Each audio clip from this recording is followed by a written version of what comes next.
Hello, good evening, नमस्कार। आज हम डिस्कस करेंगे first finding from ISRO Chandrayaan three. यानी चंद्रयान थ्री जो मिशन है वह लॉन्च हुआ, पिछले साल लॉन्च हुआ। उसके खोज का यानी उसके निष्कर्ष का आज हम चर्चा करेंगे। Clear? Era first finding from the ISRO Chandrayaan three के बारे में आज हम चर्चा करेंगे। आपको पता है आज क्या है? 23 अगस्त 2024। ठीक एक साल पहले आज ही के दिन यानी 23 अगस्त 2023 को चंद्रयान थ्री जो चंद्रमा की सतह पे सक्सेसफुली लैंड किया था। और उस लैंडर से रोवर निकले थे और उसके सतह पर लगभग 10 दिन तक घूमे थे।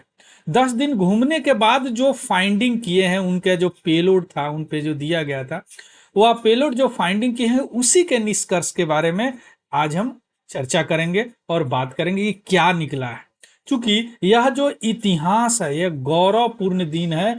क्योंकि विश्व में पहला देश इंडिया बना जो कि चंद्रमा के साउथ पोल पे यानी साउथ पोल पे सक्सेसफुली लैंडर, जिसका नाम क्या है, विक्रम, लैंड कराया। और विक्रम से निकला प्रज्ञान जो उसके सतह पे घूमा, है ना। रोवर मीन्स होता है एक 6 व्हील्ड रोबोट होते हैं जो निकल के उसके सतह पे घूमते हैं और उसका जो सतह का संरचना के बारे में पता लगाते हैं। यह चंद्रयान थ्री है।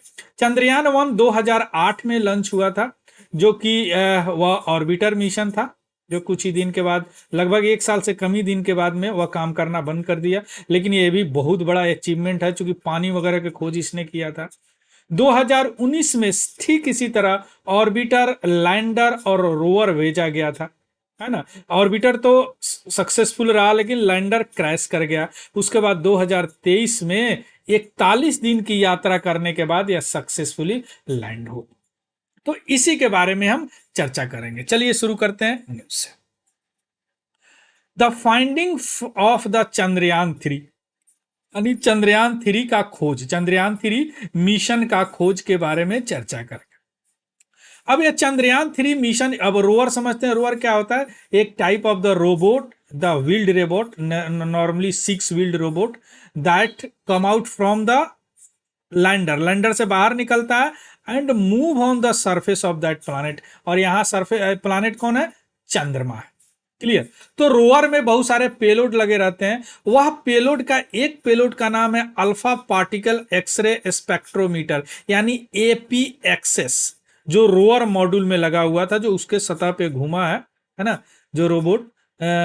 और उसी ने ऐसे स्टडी को कैरिड किया है। तो जो फाइंडिंग है यह पहला एनालिसिस है। इसलिए पहला एनालिसिस है because Chandrayaan three is the first mission that successfully land on the south pole of the moon. मैंने दक्षिणी ध्रुव पर पहली बार ये लैंड किया। तो यह टॉप सॉइल के उसके ऊपरी सतह को का एनालिसिस किया है, मून के सॉदर्न लैटिट्यूड का। इसके अलावे हम जो अभी तक एक परिकल्पना था कि चंद्रमा का फॉर्मेशन जो हुआ है वह एक मोल्टेन यानी पिघला हुआ मटेरियल से हुआ है, बहुत गर्म मटेरियल, बहुत सारा, यानी समुद्र था उस मटेरियल का, उससे हुआ। उसको यह सपोर्ट कर रहा फाइंडिंग। कैसे अभी देखेंगे, इसलिए परेशान मत होंगे, है ना। यह फाइंडिंग जो 21 अगस्त 2024 को नेचर जर्नल में पब्लिश हुआ है। ठीक है। और आज एक और चीज इंफॉर्मेशन बता दूं, 23 अगस्त 2024 को आज एक साल हो गया चंद्रमा को लैंड किए हुए। तो आज से इस दिन को नेशनल स्पेस डे मनाया जाएगा। याद रखिएगा, अभी याद आ गया, है ना। नेशनल स्पेस डे यानी क्या? भारतीय अंतरिक्ष दिवस। क्योंकि यह बहुत बड़ा अचीवमेंट है, बताइए ना, पूरे विश्व में कोई नहीं कर पाया जो हम कर पाए। क्लियर? तो ये रहा चंद्रयान थ्री जो इस तरह लॉन्च हुआ। यह जुलाई को शुरू हुआ LVM 3 से, यानी GSLV माइक 3, और इस तरह जाके यह लैंडर 23 अगस्त 2023 को, यानी एक साल पहले, यह सक्सेसफुली लैंड हुआ। और इसी लैंडर से रोवर निकल के, यह रोवर है जो इस सतह पे मूव किया और इसका जो पेलोड है जो स्टडी किया है, उसी स्टडी को एनालिसिस करने के बाद यह निष्कर्ष निकला है जिसकी हम चर्चा कर रहे हैं। Rover is the 6 wheeled robotic vehicle. Lander land करता है वहां पे, और यह लैंडर लैंड किया, यही सक्सेसफुली लैंड किया जो 19 में नहीं हो पाया। सॉफ्ट लैंडिंग मीन्स धीरे धीरे स्पीड करके 2 से 3 किलोमीटर करके इसको लैंड कराया जाता है।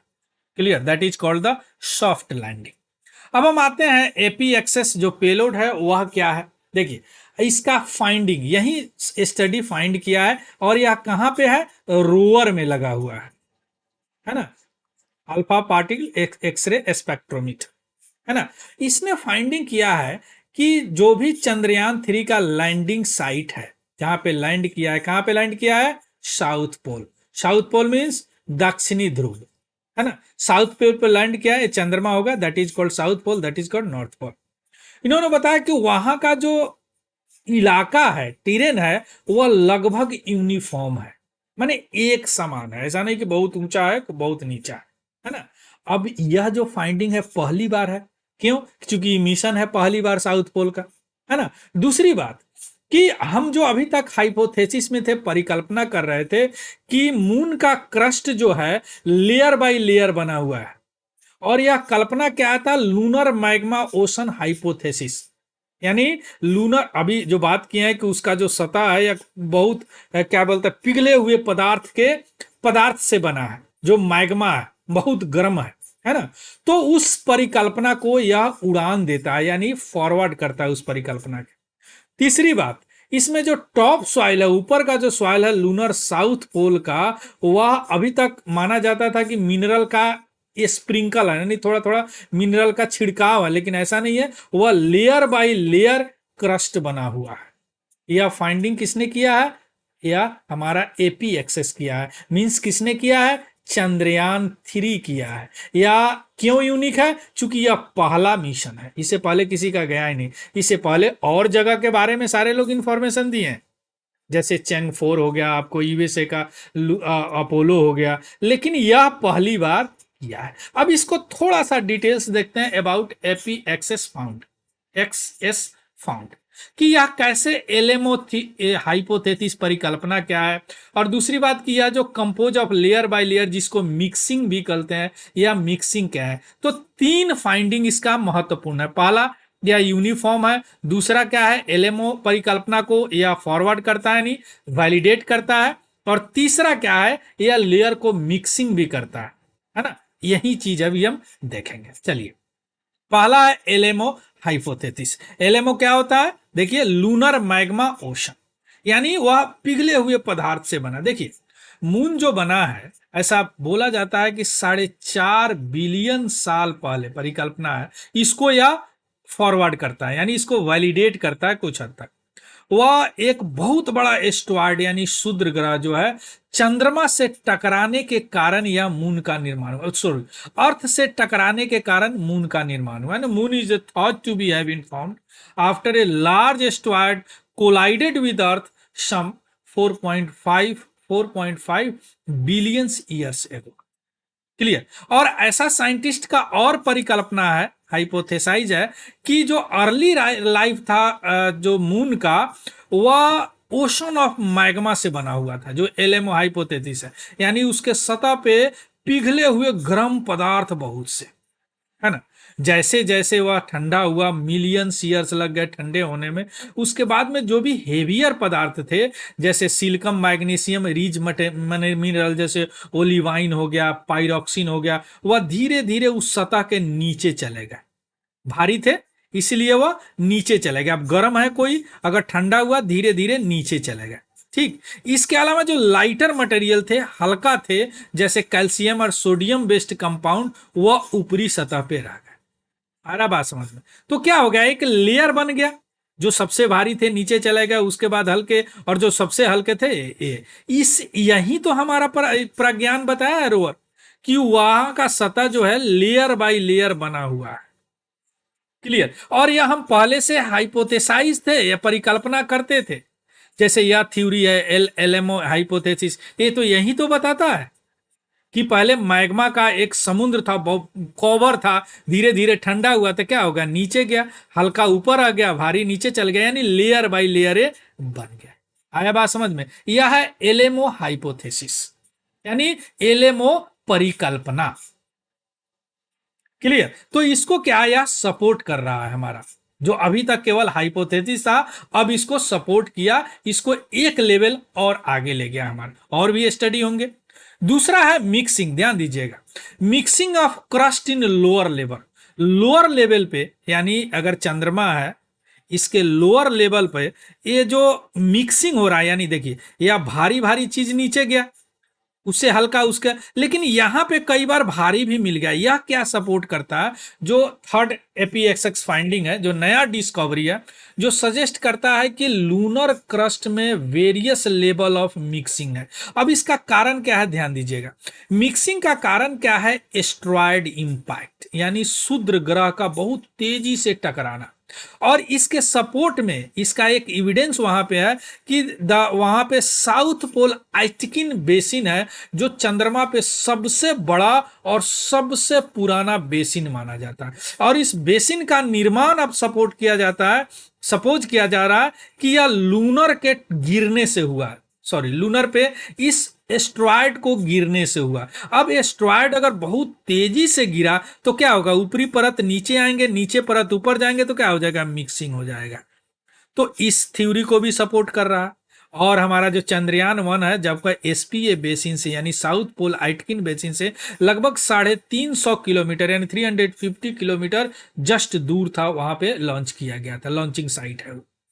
और एसपीए बेसिन का अगर डायमीटर की बात करें तो यह 250 किलोमीटर है। डायमीटर ये होता है, देखिए कि इसको डायमीटर बोलते हैं, व्यास। यह 250 किलोमीटर है, लगभग दिल्ली से कोची, केरला वाला कोची। और इसका और है डेप्थ जो है 6.2 टू 8.2 किलोमीटर, देखिए चंद्रमा पे। अब इतना बड़ा बेसिन, कोई एस्ट्रॉयड इंपैक्ट होगा, गिरेगा, टकराएगा, तभी तो बनेगा, है ना? तो ये इसके टकराने से क्या होता, इन नीचे का लेयर ऊपर का लेयर क्या होता, मिक्स हो जाएगा, है ना? तो अब यह कैसा, लगभग या believe that to be form 4.2 to 4.3 billion years ago when the asteroid hit near the lunar south pole. तो यह एपीएक्सएक्स का जो फाइंडिंग हुआ है कि वहां पे मिक्सिंग है, वेरियर लेवल ऑफ लूनर कस्ट, because of what, because of asteroid impact. और एस्ट्रॉयड इंपैक्ट को सपोर्ट या बेसिन भी करता है। Got it? क्लियर? चलिए अब हम आते हैं कि इसका महत्व क्या है, इस फाइंडिंग का। इसका महत्व क्या है फाइंडिंग का, देखिए अभी तक जो हम इमेजिंग कर रहे थे, मॉडलिंग कर रहे थे, वेरियस हाइपोथेसिस, उस सबको सपोर्ट किया कि नहीं है? सपोर्ट किया ना? जो फाइंडिंग इज ए मोर और लेस सपोर्ट, या हमारा चंद्रयान 3 इतने इमेजिंग मॉडलिंग हाइपोथेसिस को सपोर्ट किया है। और दूसरी बात कि यह चंद्रयान 3 ही पहला मिशन है जो मून के साउथ पोल पे लॉन्च किया है, यानी first in lunar exploration. Clear? तो इसका जो जो फाइंडिंग है कितना इंपॉर्टेंट है, देखिए। और चंद्रमा 3 में जो भी रोवर पे जो हमारे पेलोड थे, वह इन सीटू एक्सपेरिमेंट के लिए भी, इन सीटू मीन्स जहां पे जो चीज है वहीं पे एक्सपेरिमेंट करना, वहीं पे खोज करना, है ना? तो इन सीटू एक्सपेरिमेंट जो यह पहला बार है, एनी काइंड एट द पोल। और यह जो मेजरमेंट है, लगभग 23 स्पॉट को 10 दिन में वो रोवर अपने पाथ में देखा। और उसके फर्स्ट टाइम सॉइल मेजरमेंट किया लूनर हाईलैंड पे, वहां पे हाईलैंड है ना, मीन्स लाइट कलर है, एलिवेटेड बेसिन है, moon standing above dark coloured basin है, जिसको मारिया बोला जाता है वहां पे, है ना? तो उसको या मेजरमेंट किया, एनालाइज किया। और इतने हाई फ्रीक्वेंसी पे हमारा कौन, एपीएसएक्स, एपीएक्सएस, यानी अल्फा, क्या था, अल्फा पार्टिकल एक्सरे स्पेक्ट्रोमीटर, या पेलोड है किसका, चंद्रयान 3 का, रोवर का। Got it? अब हम आते हैं कि इसका इम्पैक्ट क्या पड़ेगा फ्यूचर मिशन पे। ऑफ कोर्स क्या इम्पैक्ट पड़ेगा, पहली बार तो यह साउथ पोल और हाईलैंड के बीच के बारे में कुछ सच्चाई लाया है यह मिशन। और जो हमको लास्ट में क्या करेगा, overall understanding of the origin and evolution of moon, उसका ओरिजिन क्या है, कैसे मून का निर्माण हुआ, चंद्रमा का, यह बताएगा। दूसरी बात की वहां पे बताया कि यूनिफॉर्म सरफेस है, यानी लगभग एक समान सरफेस है, तो उसको हम फ्यूचर में कैलिब्रेशन पॉइंट यूज कर सकते हैं रिमोट सेंसिंग ऑपरेशन के लिए। एक कैलिब्रेशन पॉइंट जो कैलिब्रेट करेगा, जो प्लानिंग फ्यूचर मिशन के लिए। इसके अलावा फ्यूचर मिशन जो साउथ पोल पे अब भेजे जाएंगे, ये तो पहला हो गया, वह एक क्रेटर पेयरिंग लूनर मेटेरियोराइट का काम करेगा, है ना। और लूनर मेटेराइट क्या होता है, वह मेटियोर होता है, वह उल्का होता है जो कि मून से जनरेट होते हैं, है ना, और ejected upon impact from the asteroid और कॉमेट। क्लियर, वर्षा होता है ना, देखते हैं मीटियोर का वर्षा होता है, वह अर्थ पे भी होता है लेकिन इन्वायरमेंट में आते आते जल जाता है वो। तो यह इम्पैक्ट हो गया what on future mission of this Chandrayaan 3 finding. Clear, तो समझ गया। चंद्रयान 1 जो ऑर्बिटर था 2008 2008, चंद्रयान 2 2019, चंद्रयान 3 2023, इसके बारे में फाइंडिंग बताई। इसने भी बहुत सारे फाइंडिंग किए हैं हमारे ऑर्बिटर। इसने क्या बोलते हैं उसको, सोलर फ्लेयर के बारे में भी बात किए हैं, वहाँ पे सरफेस पे बताए हैं कि क्या होता है, कैल्शियम मैग्नीशियम वगैरह के बारे में बताइए। तो पानी के बारे में बताया कि वहाँ पे वाटर है, और ये देखिए क्या कर दिया, साउथ पोल में इतनी महत्वपूर्ण खोज किया है। इसका पीडीएफ हमारा Telegram channel Tiwari general study से आपको मिल जाएगा, वहां से देख लीजिएगा, उसको भी ज्वाइन कर लेंगे। अगर इंफॉर्मेटिव लगा हो तो प्लीज लाइक शेयर और सब्सक्राइब जरूर करेंगे।